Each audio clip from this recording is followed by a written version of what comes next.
Anthony Morel, qui nous fait rêver tous les matins. Ça va, Anthony? Ça va, Jean-Jacques? Enfin, rêver, ça dépend. Ça dépend des jours. Oui, ça dépend des jours, mais vraiment, oui, vraiment. Vous avez pris votre douche ce matin? Comme tous les jours. Je suis curieux, je suis curieux, Anthony, mais bon. Heureusement.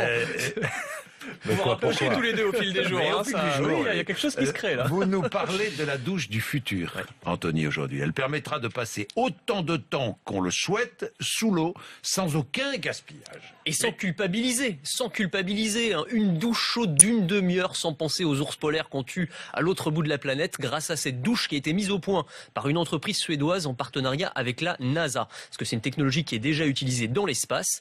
Une douche qui va être capable de recycler instantanément l'eau que vous utilisez.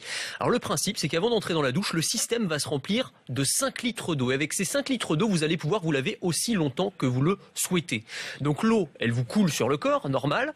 Elle est récupérée automatiquement dans un tuyau spécial où elle va être filtrée, purifiée par des petites microcapsules qui vont supprimer toutes les bactéries, les petites particules, les petites peaux mortes. Le savon. Le savon, exactement.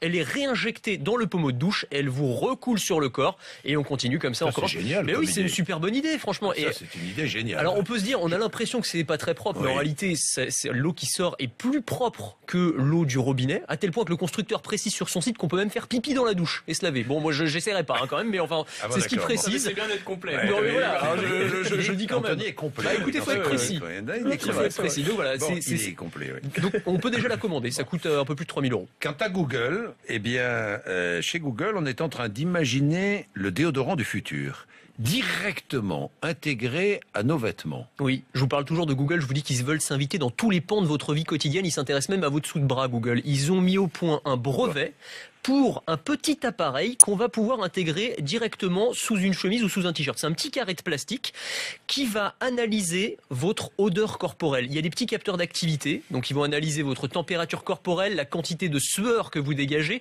et quand vous commencez à cocoter un peu, eh bien, il y a un petit ventilateur qui va vous diffuser une dose de déodorant directement pour que vous sentiez la rose. Alors ça paraît complètement fou, mais ça va encore plus loin.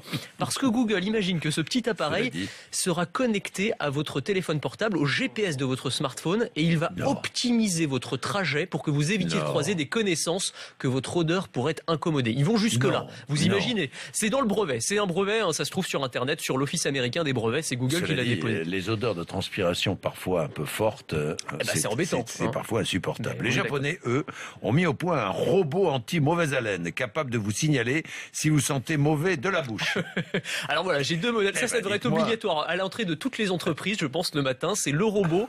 Alors ça prend la forme d'une espèce de poupée féminine. Vous allez souffler dans sa bouche et elle va analyser la qualité de votre haleine. Et sous cette poupée, vous avez un petit écran qui va vous donner une note, qui va vous dire, en gros, s'il est temps de prendre un chewing-gum ou pas. Ça, on peut le faire avec un collègue bien vivant. Le matin, on arrive, on lui souffle dans la bouche, il nous met une note. Et oui, mais c'est moins sympa pour le collègue. En même temps, le robot, c'est voilà. Alors vous avez le deuxième, c'est un robot chien qui va lui analyser l'odeur de vos pieds carrément. Alors il arrive, il sent vos pieds et il vous donne une note et il vous dit si vous sentez bon ou mauvais. Voilà.